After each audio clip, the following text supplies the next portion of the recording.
अध्यक्ष महोदय, प्रश्न क्रमांक 25,330। अध्यक्ष महोदय, इस प्रश्न के माध्यम से मैं स्कूल बस ट्रांसपोर्टेशन के बारे में जो धोरणात्मक कमियां है वो आपके सामने रखूंगा। अध्यक्ष महोदय, अंबरनाथ में एक फातिमा हाई स्कूल प्राइवेट स्कूल की ट्रांसपोर्ट व्हीकल के अंदर दो बच्चे, पीछे के साइड के जो डोर है उससे दो नर्सरी के बच्चे बस के बाहर गिर गए। एक गंभीर रूप से घायल हो गया, दूसरे को भी चोट लगी और चालक को ये पता ही नहीं। ये पूरी घटना सामने आई है। अध्यक्ष महोदय, ये घटना के माध्यम से मैं कहना चाहूंगा कि ये आई ओपनर होना चाहिए, यानी कि अगर ऐसी कोई घटना हुई तो प्रशासन ने क्या करना चाहिए। अध्यक्ष महोदय, अगर उत्तर में आप देखोगे तो ये घटना हुई, प्राइवेट स्कूल है, हमने ये उसके अंदर केस कर दिए और उसके बाद शासन के जो निर्णय है धोरणात्मक, वो निर्णय हमने उनको क्या कहा गया, सूचना देने आला है। मेरा कहना है कि दो मासूम बच्चे जो है वो एक्सीडेंट में उनको इंजरी आई और चालक को पता भी नहीं। मेरा प्रश्न ये है कि क्या इस पूरे इंसिडेंट की प्रशासन ने और डिपार्टमेंट ने कोई अहवाल मंगाया? क्या उसका परवाना जो भी उसका परमिशन है वो कैंसिल किया क्या?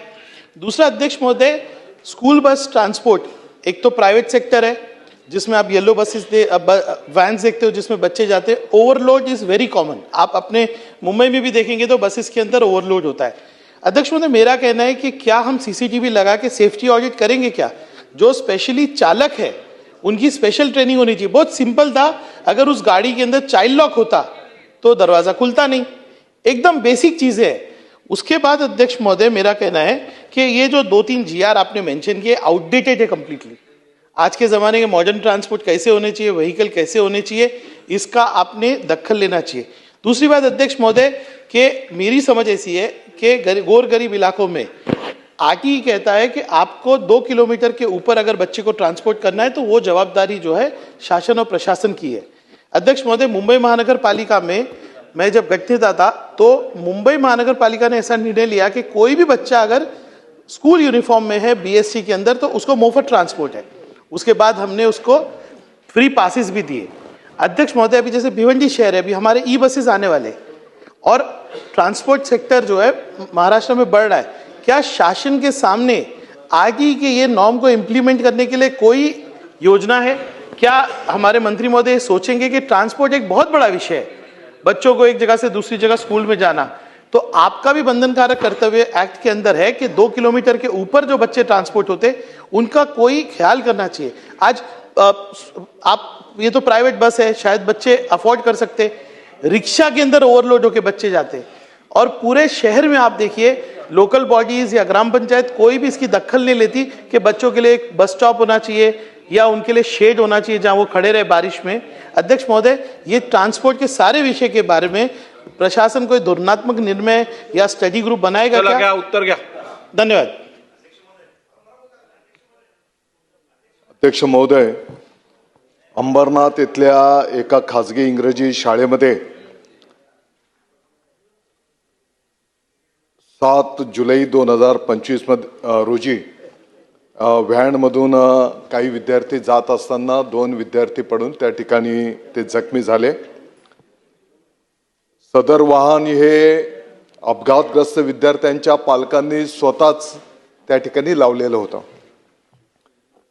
आणि या संदर्भामध्ये साधारणपणे 7 जुलैला ही जी काही दुर्दैवी घटना झाली त्याच दिवशी पोलीस प्रशासनाच्या वतीने पण गुन्हा दाखल करण्यात आला।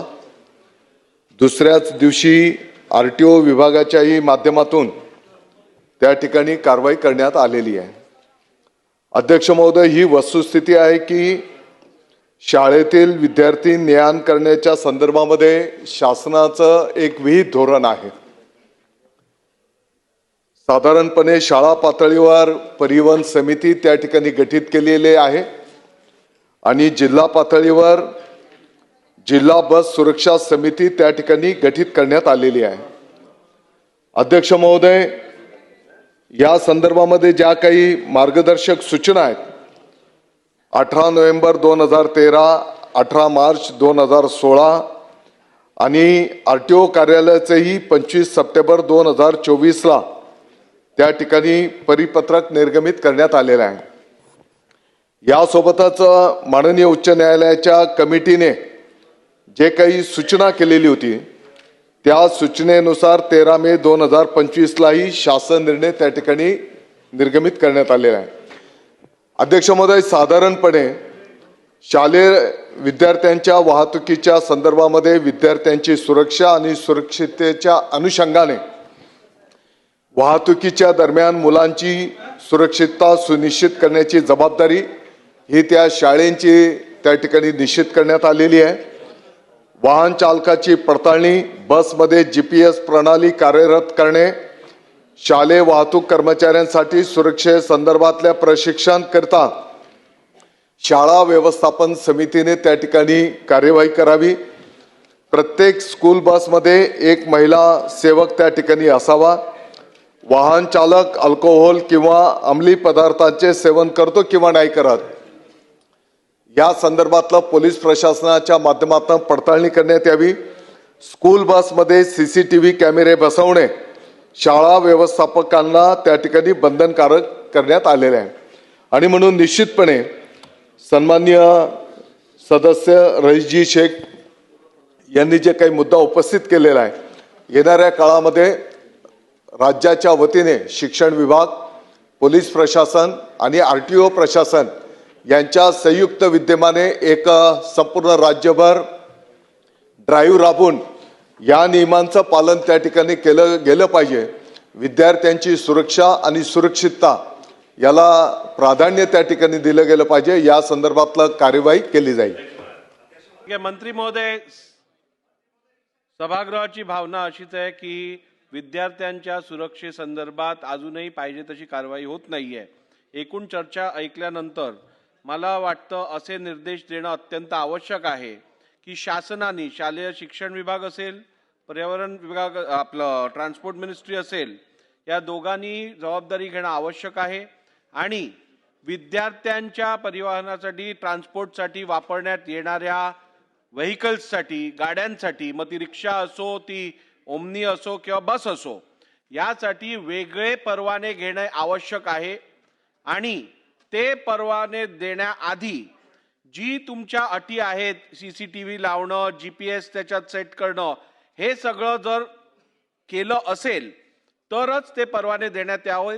आणि जर का एखादी व्हेकल विदाउट परवाना स्कूल स्टुडंट्सना ट्रान्सपोर्ट करण्यासाठी वापरण्यात आढळली तर ती जप्त करण्यात यावी, असे निर्देश इकडनं देण्यात येत आहेत आणि शासनाने त्या संदर्भात कारवाई करावी.